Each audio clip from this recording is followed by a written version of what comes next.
Good morning dear students. जैसा कि मैंने आप लोगों को बताया था कि सिंथेटिक फाइबर्स एंड मेटल और नॉन मेटल्स, जब ये हमारा चैप्टर समाप्त हो जाएगा तो मैं पुनः इसे रिपीट करूँगा। तो पुनः चैप्टर 3 में है सिंथेटिक फाइबर्स और प्लास्टिक। संश्लेषित रेशा, फाइबर्स, यार्न्स एंड प्लास्टिक्स। आपको चैप्टर 3 से यह जानकारी मिली होगी कि any plastic is in the form of the polymers. Some plastic are thermosetting and some are thermoplastics. A very thin thread like the strand from the which cloth is made is called the fibers. जिस पतले धागे से जब हमारा वस्त्र तैयार होता है, यानी एक प्रकार का वह स्मॉलेस्ट यूनिट हुआ। Thin thread like the strand from the beat cloth is made is called a fibres. जिस यार्न से, जिस सूत से, जिस रेशे से हमारे वस्त्र बनते हैं, हमारे कपड़े बनते हैं, हमारे यूनिफॉर्म बनते हैं, उसको हम लोग क्या कहते हैं? फाइबर्स। जैसे smallest particles of the substance is the called atom. Smallest unit of our body is cell. ठीक उसी प्रकार यह जो थीन थ्रेड्स लाइक स्ट्रैंड जो है वह स्मॉलेस्ट यूनिट हुआ। किसका भाई? क्लॉथ का हुआ। Fibres means cloth. Fibre means cloth. Fabrics means cloth. Fibre. Fabric means cloth माने वस्त्र। Fabric is the made by the weaving और knitting long twisted threads called the yarns. बहुत छोटे छोटे रेशे को मिलाने से यार्न बनाते हैं, सूत बनाते हैं, उसके बाद हमारा फैब्रिक्स बनता है। The clothes which we wear are made of the fabrics. Fabrics are made from the fibers obtained from the natural और artificial sources. जो हम लोग यार्न्स को प्राप्त करते हैं, फाइबर्स को प्राप्त करते हैं, ये दो तरीके से प्राप्त करते हैं, नेचुरली और आर्टिफिशियली। आपका जूट हुआ नेचुरली है, ऊल हुआ नेचुरली है, और जितने भी आर्टिफिशियल फाइबर्स हैं these are called petrochemicals fibres, यानी सिंथेटिक फाइबर्स हैं। उसको प्रयोगशाला में, लैब में आर्टिफिशियल केमिकल प्रोसेस से, केमिकल सब्सटेंस से बनाया जाता है। Thus all the fibers can be divided into groups. इस प्रकार जितने भी फाइबर्स हैं उसको दो ग्रुप में डिवाइड किया गया है। एक पहला नेचुरल फाइबर्स, प्राकृतिक रेशा, और दूसरा सिंथेटिक फाइबर्स, संश्लेषित रेशा। सिंथेटिक फाइबर्स आपका लैब्स में बनता है, केमिकल सब्सटेंस का इसमें सहयोग हम लोग लेते हैं। नेचुरल फाइबर्स वह फुल्ली नेचुरल यार्न ही होता है। लेकिन आप नाम सुने होंगे, जैसा कि हम लोग एक्सरसाइज चैप्टर 3 में जो पढ़ रहे थे, rayon is a semi synthetic fibres.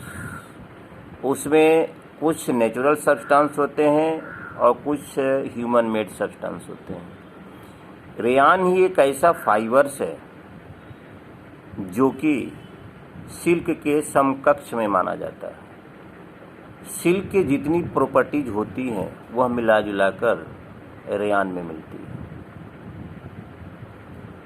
The fibers obtained from the plant and the animals are called the natural fibers. वैसे फाइबर्स जो प्लांट और एनिमल से प्राप्त होते हैं, जो प्लांट और एनिमल से प्राप्त होते हैं, उसे हम लोग नेचुरल फाइबर्स कहते हैं, प्राकृतिक रेशा कहते हैं। प्राकृतिक जो रेशा का जो यूनिफॉर्म बनता है, क्लॉथ बनता है या विभिन्न प्रकार के ड्रेसेस वगैरह बनते हैं, वो बड़ा ही कंफर्टेबल्स होता है समर वेकेशन के लिए। समर वेकेशन में हम लोग लाई करते हैं कॉटन फैब्रिक्स, क्योंकि उसमें महीन जो होल होते हैं हमारे स्वीट को ऑब्जर्व करके बाहर लाता है, और जिसके कारण कि जब वह स्वीट वेपर बनने के लिए जो इन्वायरमेंट से जब ऊष्मा लिटेंट हीट को जब लेता है तो हमको कुछ ठंड का फीलिंग होता है, कंफर्टेबल फीलिंग होता है। Cotton, flax, jutes, wools and silks are natural fibres. Write the some name of the natural fibres. तो आप लिखेंगे कॉटन हुआ, फ्लैक्स हुआ, जूट हुआ, वूल हुआ and the silk are natural fibres. Cotton, flax and the jute fibres come from the plant. ये सब plant से प्राप्त होते हैं। Where is the wool and the silk come from the animals? ये एनिमल से प्राप्त होते हैं। These synthetic fibers are the made by the human beings. Rayon, nylon, polyester, acrylic are the synthetic fibers. We have studied the natural fibers in class 6 and 7. 6 और 7 में हम लोग natural fibres के बारे में जानकारी हासिल किया था। और जो आपका नेचुरल फाइबर्स हैं, रेयान है, नायलॉन है, पॉलिएस्टर है, एक्रिलिक है, इनकी लोकप्रियता क्यों बढ़ती गई और क्यों बढ़ते जा रही है? सबसे पहले कि सस्ता होता है, मजबूत होता है, पानी को कम सोखता है और जल्दी सूखता है, और उसमें इंसेक्ट्स अटैक नहीं कर पाते हैं, और उससे क्या फ़ायदा है, वह सिलवट विरोधी होती है। आप उसको एक लंबे अरसे तक पहनकर, लेकिन आप थक जाएंगे, लेकिन बेचारा वह कपड़ा नहीं थकेगा। उसे खुद छुटकारा आप ही को लेना पड़ेगा। We go further and discuss synthetic fiber in details. We should know the meaning of the terms polymers. This is the described below. Polymer क्या है? पोली माने अनेक होता है, अमर माने यूनिट होता है। पोली अनेक, अमर यूनिट माने smallest particles of the synthetic fibres. तो when same या different molecules infinite number are combined with together, which substance is the form is called polymer. पोली माने अनेक, अमर माने इकाई। इसको हिंदी में कहते हैं हम लोग हैं बहुलक। It's events is the call polymerization, बहुलीकरण। जैसे आपका प्राकृतिक रबड़ है, आइसोप्रीन का बहुलक है, आपका बेंजीन है, एथाइन का बहुलक है। एथाइन का सूत्र होता है C2H2। 3 एथाइन के मोलिक्यूल्स मिलकर बेंजीन के एक अणु को बनाते हैं, जिसको कहते हैं C6H6। Polymer is a very big molecules formed by the combination of the large number of the small molecules. The small molecules of the chemical compounds, वह chemical compounds ही होते हैं। स्मॉल जो molecules होते हैं अजलाई के chemical compounds ही होते हैं। Which the join together to form a polymer are called the monomers. Smallest unit को हम लोग मोनोमर्स कहते हैं। जैसे smallest unit of the any substance is the called atoms, ठीक उसी प्रकार smallest unit of the polymer is called monomer. इकाई, सिंगल इकाई, यूनिट। जैसे हम लोग कहते हैं एक पदी बहुपद, एक पदी बहुपद, एक पद वाले बहुपद को क्या कहते हैं हम लोग हैं? द्विपद वाले बहुपद को क्या कहते हैं? तो उसी प्रकार ये जो मोनोमर्स होता है उसका यूनिट होता है। मोनोमर्स जो होता है स्मॉलेस्ट पार्टिकल्स होता है। The monomers which make a polymer में all be of the same compound या और द टू डिफरेंट कंपाउंड्स। ये जो मोनोमर होता है जो कंबाइंड अनगिनत संख्या में होता है, इन्फिनिट नंबर में होता है, वह सेम मोलेकुल्स भी होता है और डिफरेंट मोलेकुल्स भी हो सकता है। The word polymers comes from the two Greek words poly meaning many, a mer many unit. ये ग्रीक भाषा से लिया गया है, पॉलीमर को ग्रीक भाषा से लिया गया है। पोली का अर्थ होता है बहुत, अनेक, और मर का मीनिंग होता है यूनिट, इकाई। So a polymer is the made of the many small repeating units called the monomers. Monomers के अनेकों बार पुनरावृत्ति के द्वारा, अनेकों बार रिपीट के कारण वह अपने ऑक्टेंट को, ये अगले जब अगले क्लास में सीनियर क्लास में जाइएगा तो एटम अपने ऑक्टेंट को कैसे पूरा करते हैं और अपने ऑक्टेंट को पूरा करने के कारण ही मोलेकुल्स बनाते हैं। तो मोलेकुल्स जो स्मॉलेस्ट पार्टिकल जो मोनोमर्स है, असंख्य नंबर में मिलकर एक बहुत बड़ा लंबी कतार बना लेते हैं। वह लंबी कतार एक सब्सटेंस का फॉर्म होता है, उस फॉर्म को हम लोग क्या कहते हैं, पॉलीमर। अगर आपसे कोई पूछे कि what is the smallest particles of the polymer, तो कहिएगा आप monomer. Polymer are of the two types, natural polymers and the synthetic fibres. प्राकृतिक रबर जो है वह नेचुरल पॉलीमर से, आइसोप्रीन का पॉलीमर से।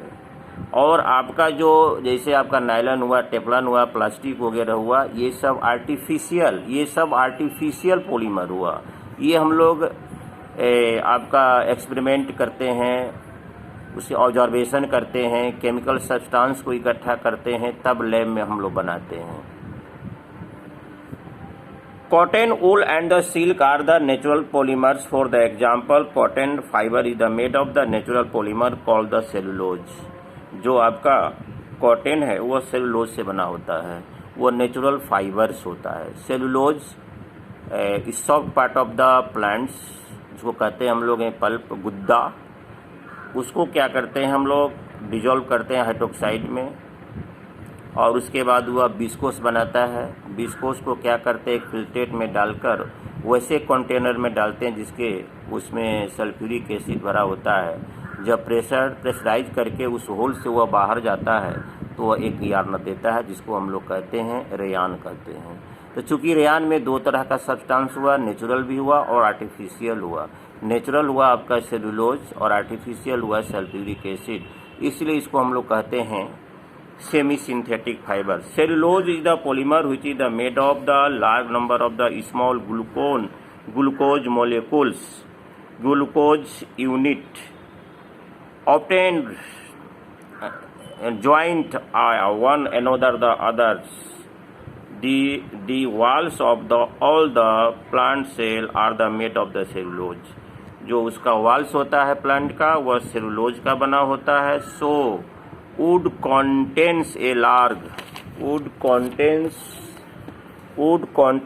large amount of the cellulose polymer. Thus the polymer occur in the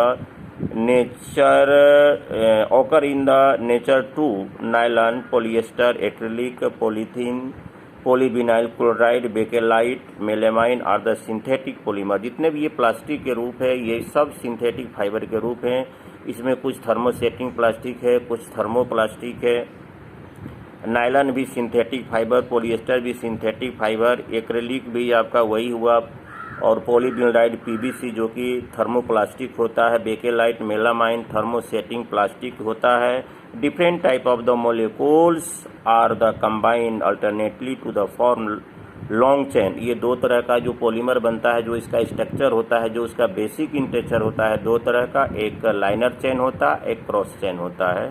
तो डियर स्टूडेंट्स, हम लोग ये पहला जो अनुच्छेद है, पहला जो सेक्शन है उसको हम कंप्लीट किए। नेक्स्ट डे हम लोग डिटेल से करेंगे सिंथेटिक फाइबर के बारे में। Thank you very much.